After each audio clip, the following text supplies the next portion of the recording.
ஐயா வணக்கங்க ஐயா. வணக்கம் மணி சார். ஐயா இன்னைக்கு வந்து சிறப்பு பதிவு ஆலய பரிகாரம் ஸ்பெஷலாக ஒரு பண்ணுவோம். அப்படி இருக்கும்போது நிறைய கோரிக்கைகள் வச்சுருந்தாங்க. மெயினாக பாருங்கள், இன்னைக்கு சமுதாயத்தில் அதிகமாக நோய்கள் அதிகரிச்சிருச்சு. கண்டிப்பாக நிறைய விஷயங்கள் ஒரு குடும்பத்தில் பார்த்து சுகருங்கிறது இன்னைக்கு ரொம்ப சாதாரண விஷயம் மாதிரி ஆயிடுச்சு. சொல்லக்கூடாத நோய்கள்லாம் நிறைய உருவாயிருச்சு. அப்படி மொத்தமாக நோய்கள் அப்படின்னு சொல்லும்போது நிறைய விஷயங்கள் நிறைய மக்கள்கிட்ட போய் இன்னைக்கு ஒரு விழிப்புணர்வாக போய்கிட்டு இருக்கு. உடம்பை பார்த்துக்கணும், இந்த மாதிரி விஷயம் சொல்கிறோம். ஸோ அப்படிப்பட்ட நோய்கள் ஒரு பக்கம், இன்னொரு பக்கம் கடன்.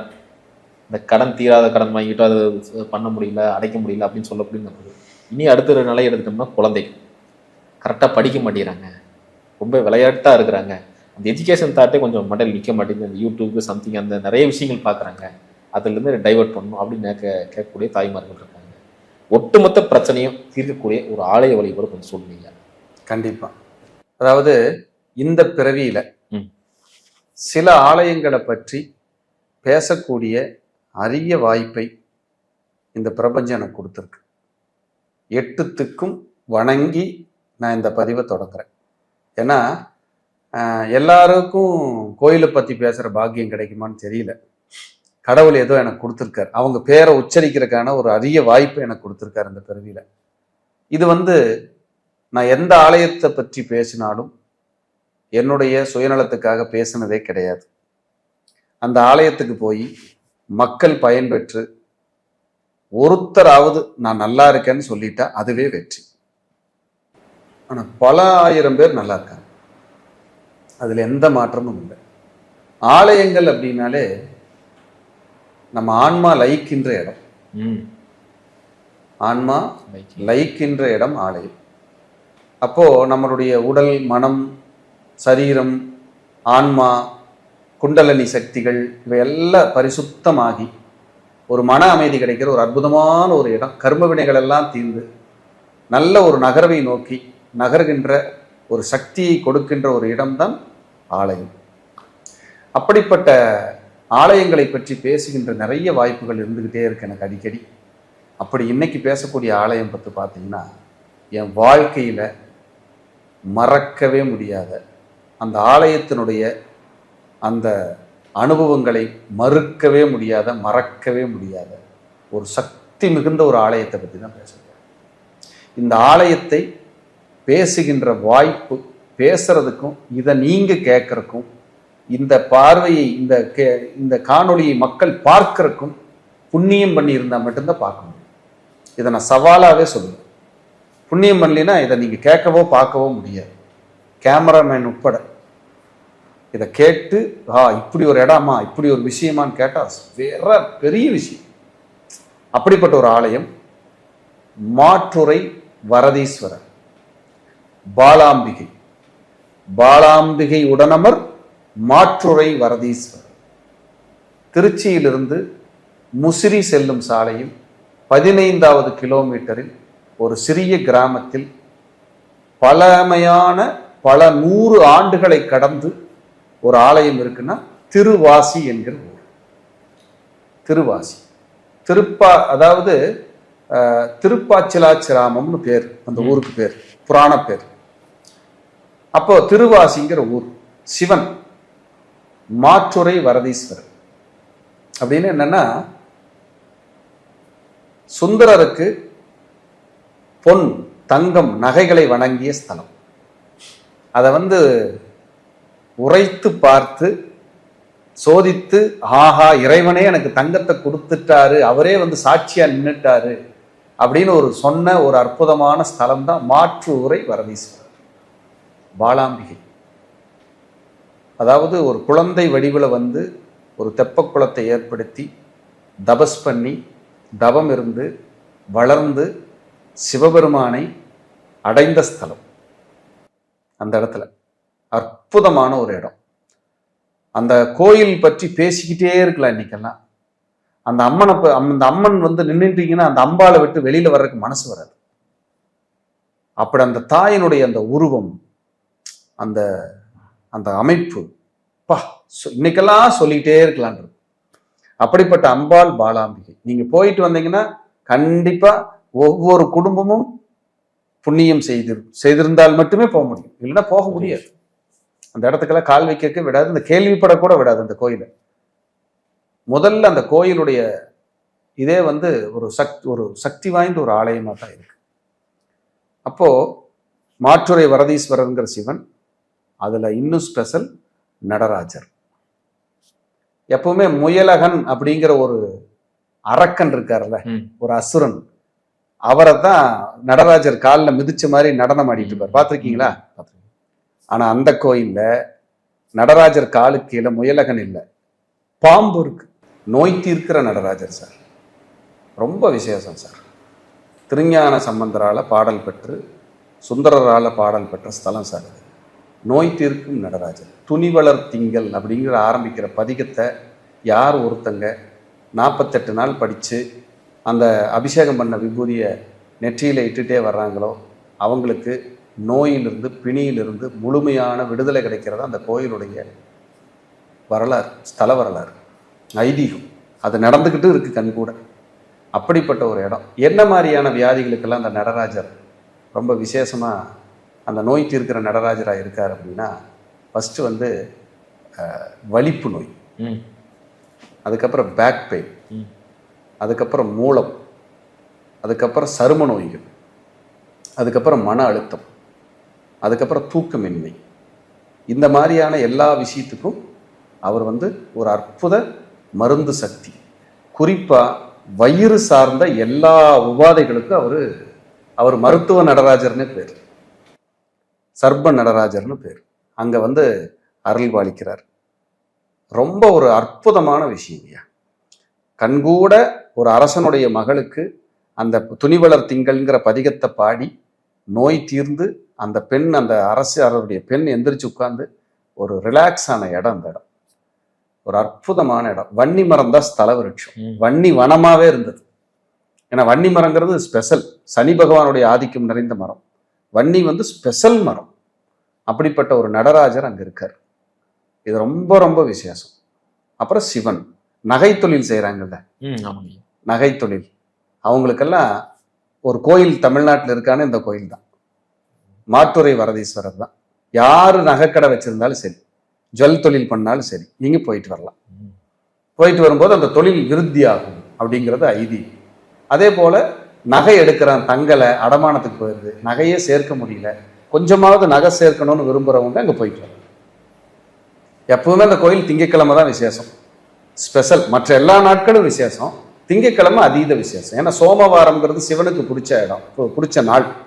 அதனால அந்த இடத்துல ஒரு 11 நெய் விளக்கு ஏற்றி உங்க கோரிக்கையை வச்சு ஆத்மார்த்தமா பிரார்த்தனை பண்ணிட்டு வந்தீங்கன்னா நிச்சயமா கேட்கும். அது அந்த சர்ப நடராஜருக்கு அந்த விபூதி அபிஷேகம் பண்ணி நல்ல ஆத்மார்த்தமா பிரார்த்தனை பண்ணிட்டு வந்தீங்கன்னா ஒரு மன நிறைவா இருக்கும். வியாதிகளினுடைய தாக்கத்திலிருந்து நீங்க முழுமையா விடுதலை அடைஞ்சு மன அழுத்தத்திலிருந்து வெளியில வந்துருவீங்க. அதுக்கப்புறம் இப்ப சொல்ல போறோம் பாருங்க, அதுதான் அந்த கோயிலோட ஹைலைட். அம்பாள், பாலாம்பிகை. பாலாம்பிகை சாதாரண அம்பாள் கிடையாதுங்க. எல்லா கோயில்களிலும் இல்லாத அம்பாள் அப்படின்னு நான் சொல்லுவேன். ஏன்னா அக்னி மூலையில மேற்கு பார்த்து அமர்ந்திருக்கிற அம்மன். எங்காவது அக்னி மூலையில அம்மன் இருப்பாங்களான்னா இல்ல. இந்த கோயில் அக்னி மூலையில அம்மன் இருக்காங்க. அம்மன் பாலாம்பிகையா சாந்த சொரூபியா இருக்காங்க. இன்னொரு முகம் என்ன தெரியுங்களா அவங்களுக்கு? உக்கிர தேவின்னு பேர். இன்னொரு முகம் உக்கிர தேவின்னு பேர். செய்வினை, பில்லி, சூன்யம், ஏவல், பயம், காத்து, கருப்புன்னு நீங்க எதுல பாதிக்கப்பட்டிருந்தாலும் சரி, எதிரி தொல்லைகள் எதுனாலும் சரி, அந்த அம்மன் கிட்ட நின்றுட்டு வந்தீங்கன்னா வெளியேறி பிரச்சனையிலிருந்து வெளியில வந்தாங்க. இன்னொருத்தருக்கு நீங்க கெடுதல் பண்ணிட்டு, செய்வனை பண்ணிட்டு, அழிக்கணும்னு நினைச்சிட்டு அந்த அம்மன் கிட்ட நீங்க போய் நிக்க முடியாது. நின்னீங்கன்னா அதுக்கப்புறம் பொறுப்பு இல்லை, ஒன்றும் பண்ண முடியாது. அப்படியான ஒரு உக்கரமான சக்தியான தெய்வம். கோயில்ல வந்து அந்த கரங்கள் 4 கரங்களோட அம்பாள் இருப்பாங்க. அதுல இடது கரத்துல வந்து பாத்தீங்கன்னா இந்த நண்டு வடிவு மாதிரியே இருக்கும். இந்த கைகளை இப்படி வச்சிருப்பாங்க. அந்த கரம் அபயமுத்திரன்லாம் சொல்லுவோம், ஆசீர்வாதம் பண்றது. இதுல நண்டு வடிவமும் அப்படி வச்சிருப்பாங்க. இந்த கரம் பாத்தீங்கன்னா இதுக்கு இந்த கோயில்ல இருக்கிற அம்மனுக்கு ஸ்பெஷல் என்ன தெரியுங்களா? பாலரிஷ்டி தோஷத்தை தீர்க்கின்ற அம்மன். அரிஷ்டம் என்றால் வியாதி, நோய். பால என்றால் குழந்தை. குழந்தைகளுக்கு ஒரு 13 வயசு வரைக்கும் வர்ற அத்தனை விதமான நோய்களும் அந்த ஆலயத்திற்குள் நுழைந்த மறுகணமே தீர்ந்து விடுகிறது. பாலரிஷ்டி தோஷத்தை வேரோடு அறுக்கின்ற ஒரு கோயில் இருக்கிறது என்றால் அது திருவாசி பாலாம்பிகை தான். நைட்டு வீறு வீறுன்னு கத்திக்கிட்டு இருக்கு குழந்தை, தூங்கலை, சாப்பிடல, நலுங்கிக்கிட்டே இருக்கு, அழுதுகிட்டே இருக்கு, ஒரு மாதிரிய பயப்படுது, ஒரு மன அழுத்தத்தோடவே இருக்கு, ஒரு மாதிரியா டிஸ்டர்ப்டா இருக்கு, சொன்ன பேச்சே கேட்க மாட்டேங்குதுன்னு உங்க குழந்தைகளை பத்தின ஏதாவது ஒரு கவலையோட, அது குறிப்பா 13 வயது வரைக்கும் இருக்கிற குழந்தைகளை பற்றின கவலையோட இருக்கீங்க. சரியா பேசல, சரியா நடக்கல, சரியா சாப்பிடல, இப்படி எப்படி என்ன விதமான குற்றங்கள், குழந்தை சார்ந்த குற்றங்கள் இருந்தாலும் பாலாம்பிகை ஆலயத்தில் நீங்கள் நுழைந்த உடனேயே அந்த அந்த நிவர்த்தி கிடைக்கிறது. அப்படியான ஒரு இடம். காலையில தீர்த்தம் 7:30 மணிக்கு அபிஷேகம் நடக்குது.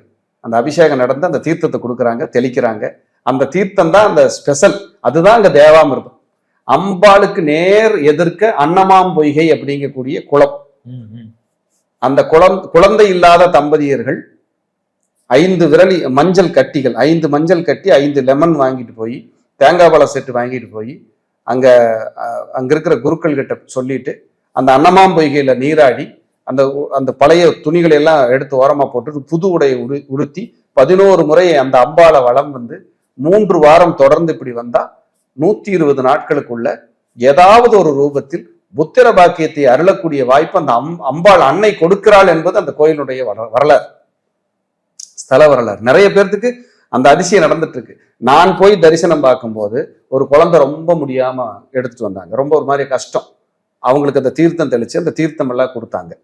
அதுக்கப்புறம் அவங்களுக்கு ஒரு நல்ல மருத்துவம் கிடைக்கும், நல்ல டாக்டர் கிட்ட போவாங்க, மெடிசன் கரெக்டா கிடைச்சிடும், ஜெயிச்சிருவாங்க. அந்த அம்பிகையினுடைய ஆசிகளும் மருத்துவருடைய அந்த ஆலோசனைகளும் இணையும் பொழுது ஒரு குழந்தை சுபிட்சம் அடைகிறது. பாலரிஷ்ட தோஷம் கம்ப்ளீட்டா ரெக்கவரி ஆகுது. ஒரு குழந்தைக்கெல்லாம் 90 நாட்கள் தொடர்ந்து இருமிக்கிட்டே இருந்திருக்கு. எங்கெங்கயோ நான் மருத்துவம் பார்த்துட்டேன், என்னால அதை சரிப்படுத்தவே முடியல, எனக்கு ஏதாவது வழி சொல்லுங்கும் போது அந்த குழந்தையை காப்பாற்றிய ஒரு அரும் மருந்து அந்த அம்பிகை பாலாம்பிகை தான். ரெடி ஆயிட்டாருங்க, நன்றி சொல்லிட்டு போறாங்க குடும்பத்தோட. அப்ப பாலரிஷ்ட தோஷம் அப்படிங்கிறது, இப்போ குழந்தைய பிறந்துருச்சு, குழந்தை பிறக்கும் போதே அந்த குழந்தைக்கு உடல் சரியில்லைன்னு, உடல் பிரச்சனையா இருக்கு, ரொம்ப அந்த குழந்தை கஷ்டப்பட்டுக்கிட்டு இருக்குன்னா அந்த கோயில் தான். அந்த கோயிலை விட்டா உலகத்துல வேற கோயிலே கிடையாது. அப்படியான ஒரு ஆலயம் திருவாசியில இருக்கின்ற மாத்துரை வரதீஸ்வரர், அதுக்கப்புறம் பாலாம்பிகை, அதுக்கப்புறம் சர்ப நடராஜர். ரொம்ப சக்தி வாய்ந்த ஆலயம் சார் மணி சார். அதெல்லாம் அதான் கேட்க கேட்க இனிக்கும், இதை கேட்க கேட்க புண்ணியம், கேட்க கேட்க பாவங்கள் கரையும்னு நான் சொல்லுவேன். அப்படிப்பட்ட ஒரு ஆலயம்.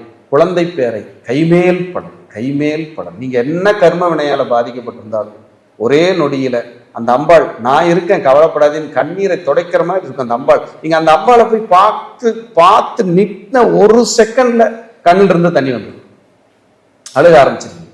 அப்படியே நம்ம அம்மா கிட்ட குறைய சொல்ற மாதிரி இருக்கும். அப்படியான ஒரு ஆலயம் அந்த திருவாசியில அமர்ந்திருக்கிற பாலாம்பிகை. நிறைய பேர் இப்போ பாதிக்கப்பட்டிருக்கிற வியாதி என்ன தெரியுங்களா? இந்த கலிகாலத்துல ஆட்டிசம் நோய், மன வளர்ச்சி குன்றிய குழந்தைகளாக நிறைய குழந்தைகள் பாவம் கஷ்டப்படுறாங்க. எத்தனை பெற்றோர்கள் ஜாதகம் பார்க்கும்போது அழுதுருக்காங்க தெரியுங்களா? நான் இவ்வளவு கஷ்டப்படுறேன், எனக்கு ஏதாவது ஒரு வழிகாட்டுங்க. நான் வழிகாட்டுறது இல்லை, வழி சொல்றேன். வழிகாட்டுவது என்பது இறைவன் தான். வழிகாட்டி உங்களை இந்த பாதையில போய் உங்க கர்மாவை நிவர்த்தி செஞ்சுக்கங்கன்னு சொல்றவன் இறைவன் தான். நான் சாதாரண ஒரு மனிதன், எனக்கு அந்த பொறுப்பை கொடுத்துருக்காரு கடவுள், அதை நான் நல்லா செய்யணுங்கிற ஆசை, வேற ஒண்ணும் இல்லை. அப்போ ஆட்டிசம் தொந்தரவுனால பாதிக்கப்பட்ட குழந்தைகள் மருத்துவமும் நல்லபடியா பார்த்துக்கணும். நீங்க பாலாம்பிகை கிட்டையும் சரணாகதி அடையும், பாலாம்பிகை கிட்டையும் சரணாகதி அடையும். அடையும் போது அந்த குழந்தைக்கு தீர்வு இருக்குதுங்கிறத தாண்டி ஒரு மாற்றம் இருக்கும், ஒரு நிவர்த்தி கிடைக்கிறதுக்கான மூமெண்ட் நடக்கும். அதுக்கு அந்த அம்பிகை கொஞ்சம் தொடர்ந்து வரணுங்க. ஒரு 3 வாரம் 11 வாரம் அங்க இருக்கிற குருக்கள் சொல்லுவாங்க, நீங்க ஆத்மார்த்தமா வழிபாடு பண்ணிட்டு வாங்க. அங்க ஸ்பெஷல் என்ன தெரியுங்களா? இழுப்பெண்ணெய் தீபம். எந்த ஆலயத்திலையும் கிடையாது. இழுப்பெண்ணெயில தான் நீங்க தீபம் போட முடியும். வெளியிலேயே விற்பாங்க, நம்ம எடுத்துட்டு போகக்கூடாது. இழுப்பெண்ணெய் இங்கிருந்து சரி வாங்கிட்டு போயிடலாம்னு வாங்கிட்டு எல்லாம் போகக்கூடாது. வெளியிலேயே விற்கிறாங்க இழுப்பெண்ணெய், விளக்கு. ஒரு அம்மா வித்துக்கிட்டு இருக்காங்க, அங்க ஒரு சின்ன கடை கிடைக்குது, எல்லாமே கிடைக்குது. அங்க போய் நம்ம இழுப்பெண்ணெய் வாங்கி தீபம் போட்டுட்டு ஆத்மார்த்தமா வழிபாடு பண்ணணும். அதுக்கப்புறம் சார் +2 வரைக்கும் படிச்சுட்டு அடுத்த படிப்புக்கு வெளியூர்லையோ வெளிநாடோ வெளிமாநிலமோ எங்கேயாவது அனுப்பி படிக்க வைப்போம். நம்ம குழந்தைங்க டிராவல் பண்ணி போகும். ஒரு பெண் குழந்தை பெற்றவங்களுக்கு வயிற்றுல நெருப்பு கட்டிட்டு இருந்த மாதிரி இருக்கும். அந்த குழந்தைங்க நீ அடுத்த மூமெண்ட் போய் நல்லா படிச்சு எந்த டிஸ்டர்புமே இல்லாம நல்லபடியா வரணுங்கிற ஒரு ஆலயம் அந்த ஆலயம். அந்த ஆலயத்துல சண்டிகேஸ்வரி அம்மன் இருக்காங்க. ஒரு உத்திரட்டாதி நட்சத்திரத்தன்னைக்கு வந்து 5 வகையான அபிஷேகங்களை செஞ்சுட்டு ஆத்மார்த்தமா வழிபாடு பண்ணி ஒரு அன்னப்பிரசாதம் கொடுத்துட்டு போனீங்கன்னா, அந்த குழந்தைக்கு படிக்கிறதுக்கு முன்னாடி இதை பண்ணிட்டு போயிட்டீங்கன்னா அந்த குழந்தை நல்லா இருக்கும், நல்ல விமோச்சனமா வாழ்ந்துது, எந்த தப்பும் வராது. அப்புறம் உள்ளே சுப்பிரமணியர் இருக்காரு, கஜலட்சுமி அம்பாள் இருக்காங்க. இங்க நவகிரகம் வித்தியாசம். சூரியன் தன் இரு மனைவியர்களோட அமர்ந்திருப்பாரு. மீதி 8 கிரகங்களும் சூரியனை பார்த்து கைகூப்பி நின்று. அப்ப சூரிய தோஷ நிவர்த்தி ஸ்தலம். சூரியனுக்கு உண்டான சூரியன் நீசம், சூரியன் 6, 8, 12 மறைஞ்சிருச்சு, சூரியன் ராகுகேதுவால பாதிக்கப்பட்டுருச்சு, சூரியனால நான் கஷ்டப்படுறேன், சூரியனால எனக்கு துன்பங்கள் இருக்குன்னா சூரிய திசை நடக்குது, சூரிய தோஷத்தால் நான் பாதிக்கப்பட்டிருக்கேன்னா அங்க நவகிரக சூரியனுக்கு போய் ஒரு வஸ்திரம் சாற்றி ஒரு பிரார்த்தனை பண்ணி விளக்கு போட்டுட்டு வந்தீங்கன்னா நல்லா இருக்கும், ஒரு நல்ல ரிலீஃப் கிடைக்கும். இதையெல்லாம் விட அங்க ஈசான்யத்துல எல்லா இடத்துலயும் பைரவர் இருப்பாங்க இல்லையா, இங்க சிவன் பக்கத்துலயே உள்ளே பைரவர் வந்துடுறாரு. ஈசான்யத்துல சகஸ்கர லிங்கம். சகஸ்கரம்னா 1008. அந்த லிங்கத்துல 1008 லிங்கம் இருக்கும். அந்த சகஸ்கர லிங்கத்துக்கு 11 திரவியங்களால் அபிஷேகம் பண்ணி, அந்த வில்வ இலையால அபிஷேகம் அர்ச்சனை பண்ணி பிரார்த்தனை பண்ணி மாலை சாற்றி வழிபாடு பண்ணிட்டே வந்தீங்கன்னா நரம்பு சார்ந்த எந்த தொந்தரவு வந்தாலும் ரிலாக்ஸ். எத்தனை நோய்களை தீர்க்கிற ஆலயமா இருக்குன்னு பாருங்க. ஒரு குடையின் கீழ் அனைத்து பொருள்களும் விளம்பரம் வருது இல்ல, அந்த மாதிரி ஒரு ஆலயத்தின் கீழ் இத்தனை தீர்வுகள் ஐயா. ஒரு ஆலயத்தின் கீழ் இத்தனை தீர்வுகள் எங்க கிடைக்கும், எந்த நாட்டுல இருக்குது? தமிழர்கள் எவ்வளவு பெருமை மிகுந்த வாழ்க்கை வாழ்ந்திருக்காங்க, எப்படிப்பட்ட விஷயத்தை நமக்கு அர்ப்பணிச்சுட்டு போயிருக்காங்கன்னு யோசிச்சு பாருங்க. அப்படி அந்த சகஸ்கர லிங்கத்துக்கு ஆத்மார்த்தமான 11 விளக்கு போட்டு ஒரு அபிஷேக அர்ச்சனை பண்ணிட்டு வந்தீங்கன்னா உங்களுக்கு நல்ல ரிலாக்ஸ் கிடைக்கும். திங்கட்கிழமை விசேஷம். பொதுவா அவங்கவுங்க ஜென்ம நட்சத்திரத்தன்னைக்கு போகலாம், அதுவும் விசேஷம் அந்த இடத்துல. அதுதான் அங்க அதிசயம், அற்புதத்தை கொடுத்துக்கிட்டு இருக்கு, ரொம்ப நல்லா இருக்கும். செல்வ கணபதி இருக்காரு உள்ளே, செல்வ கணபதி இருக்காரு. மாற்றுரை வரதீஸ்வரர், சுந்தரருக்கு பொன் நகைகள் வழங்கிய ஸ்தலம். அதை சோதிச்சு பார்க்கும்போது அதை வந்து உரசி உரைத்து அதை பாருதான் தங்கம்னு சொல்லி ஒரு திருவிளையாடல் நடந்த ஒரு இடம். அதான் மாற்றுரை வரதீஸ்வரர் அப்படிங்கிற ஒரு அற்புதமான ஒரு விஷயம் அங்க இருக்கிற ஒரு ஆலயம். நவகிரகங்கள் வித்தியாசமா இருக்கிற ஒரு ஆலயம். நவகிரகங்கள் சூரியனை பார்த்து மித்த 8 கிரகங்களும் நின்றுட்டு இருக்கும், மீதி 8 கிரகங்களும் நின்றுட்டு இருக்கும். அந்த இன்னைக்கெல்லாம் பார்த்துக்கிட்டு இருக்கலான் இருக்கு அந்த கோயில். வெளியே வர்றக்கே எனக்கு மனசு இல்லை. மாற்றுரை வரதீஸ்வரருக்கு வந்து அப்படியான ஒரு சக்தியான ஒரு இடமா அது பார்க்கப்படுது. ரொம்ப ரொம்ப நல்லா இருக்கு. இந்த சுவாதி நட்சத்திரக்காரர் இருக்காங்கல்ல, அவங்க போய் அந்த சகஸ்கர லிங்கத்தை வழிபடுறது ரொம்ப விசேஷம். உங்க சுவாதி நட்சத்திரத்தன்னைக்கு போங்க, உங்க கர்மா ஜென்மாந்தர கர்மா தலைதெறிக்க ஓடிடும், ரொம்ப நல்லா இருக்கும். யாராவது திருவாதிரையில பிறந்தவங்க இருப்பாங்கல்ல, ஜென்ம நட்சத்திரம், அப்ப திருவாதிரையில பிறந்தவங்களுக்கு அந்த சர்ப நடராஜர் அனுகிரகம் பண்றாரு.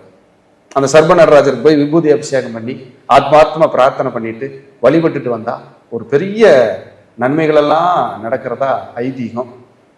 அதே போல வாஸ்து தோஷத்தால நான் பாதிக்கப்பட்டிருக்கிறேன், நான் வாஸ்துனால எனக்கு சிரமங்கள் கஷ்டங்கள் இருக்கு அப்படிங்கிறவங்க, அந்த வாஸ்து தோஷத்துல பாதிக்கப்பட்டவங்க அந்த சகஸ்கர லிங்கத்துக்கு அர்ச்சனை பண்ணி அந்த அபிஷேக தீர்த்தத்தை வீட்டுல தெளிக்கும் போது வாஸ்துவனுடைய அந்த நெகட்டிவிட்டி பிரச்சனைகள் எல்லாம் வந்து வெளியேறி ஒரு நிம்மதியும் ஒரு ரிலாக்ஸும் கிடைக்கிறதா ஒரு ஐதீகம். இப்படி திருவாசி ஆலயம் அப்படிங்கிறது சாதாரண ஆலயம் கிடையாது.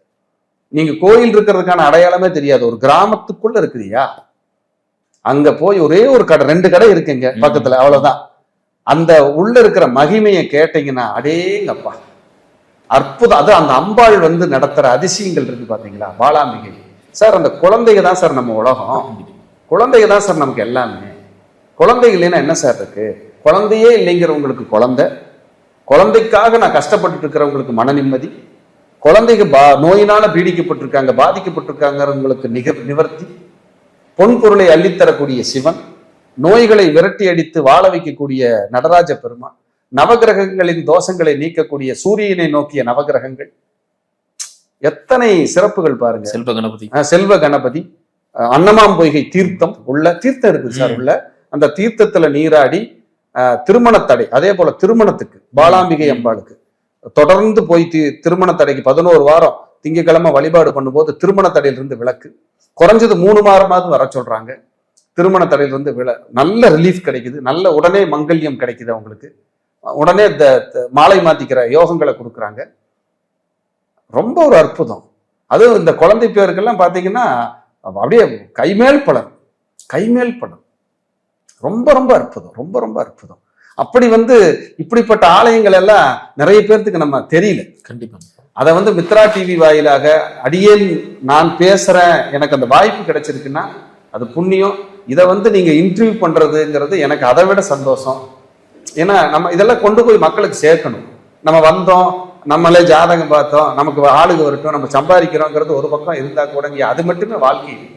மனிதர்களுக்கு ஏதோ நம்மளால முடிஞ்சது ஏதாவது அள்ளி கொடுக்க வேண்டாம், கிள்ளி கொடுத்துட்டு போவோம்.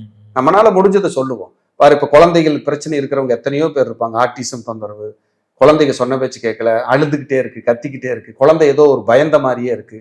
இதெல்லாம் ரொம்ப டாப். உங்களுக்கு செய்வன பயம் இருக்குதுன்னு சொல்லி உங்களுக்கு மனசுல வருத்தம் வந்துருச்சு, ஒரு நெருக்கடி இருக்குனாலே நீங்க போய் நிக்க வேண்டிய ஆலயம் அம்பாள் பாலாம்பிகை கிட்ட தான் நின்னுங்க. அக்னி மூலையில இருக்காங்க சார், உக்கர தேவியா இருக்காங்க சார். பாலாம்பிகைன்னு தான் பேரு, ஆனா உக்கர தேவியா இருக்காங்க. அக்னி மூலையில உட்கார்ந்து இருக்காங்க, மேற்கு பார்த்து உட்கார்ந்து இருக்காங்க. இன்னும் சொல்ல போனா அந்த ஆலயம் அம்பாள் மேற்கு பார்த்த இடத்துல அதுக்கு ஆப்போசிட்ல நேரா யாருமே வீடே கட்டலிங்கிறாங்க, தள்ளித்தான் கட்டியிருக்காங்க. அந்த உக்கரத்தோட சக்தி அது. எவ்வளவு பெரிய சக்தி பாருங்க. அவங்க அந்த உக்கரத்தை தணிக்கிறதுக்கு தான் அப்படியே ஆப்போசிட்ல நேர குளம், தீர்த்தம், அன்னமாம் பொய்கை. அந்த அக்னிக்கு நீர் இருந்தா தானே திருப்தியா இருக்கும். அப்படி அமைச்சிருக்காங்க அந்த ஆலயம். ஒரு அதிசயமான ஆலயம், அற்புதமான ஆலயம். இந்த ஆலயத்தை இப்பொழுது வீடியோ பார்த்துட்டு இருக்கிற ஒவ்வொருத்தரும் புண்ணியவான்களே, பாக்கியவான்களே, அதுல எந்த மாற்றமும் இல்லை. அதே போல அந்த நான் சொன்ன பதிகத்தை கூகுள் பண்ணீங்கன்னா உங்களுக்கு கிடைக்கும். அந்த பதிகத்தை 48 நாள் படிச்சுட்டு அங்க போய் நடராஜ பெருமானுக்கு 1/2 கிலோ விபூதி வாங்கிட்டு போய் பாதத்துல வச்சு அபிஷேகம் பண்ணி அந்த அபிஷேகத்தை நெற்றியில இட்டுட்டு அந்த பதிகத்தை படிச்சுட்டு வரும்போது நோய் தாக்கத்திலிருந்து முழுமையாக விடுதலை கிடைக்கும். நல்ல மருத்துவம் கிடைத்து நோயிலிருந்து நீங்கள் விடுதலை அடைவீர்கள். பொன் நகைகள் சேரும், குழந்தை செல்வங்கள் செல்வாக்காக இருக்கும், செழிப்பாக வாழலாம், கர்ம வினைகள் தீர்ந்து நல்ல முன்னேற்றத்தை நோக்கி பயணிக்கலாம். எல்லா தோஷத்திலிருந்தும் சர்வ தோஷ நிவாரணியாக திருவாசியிலே வீற்றிருக்கின்ற பாலாம்பிகை உடனவர் மாற்றுரை வரதீஸ்வரர் எல்லாம் வல்ல செல்வங்களை உங்களுக்கு எல்லாம் வாரி வழங்கட்டும். சர்வ நடராஜர், நோய்களை தீர்க்கின்ற நடராஜராக அங்கே அருள்வாளிக்கிறார். அவரின் ஆசிகளும் உங்களுக்கு கிடைக்கட்டும். மற்றும் அங்கிருக்கின்ற பிரகார தெய்வங்கள் அனைத்தும் உங்களை ஆசீர்வதிக்கட்டும்.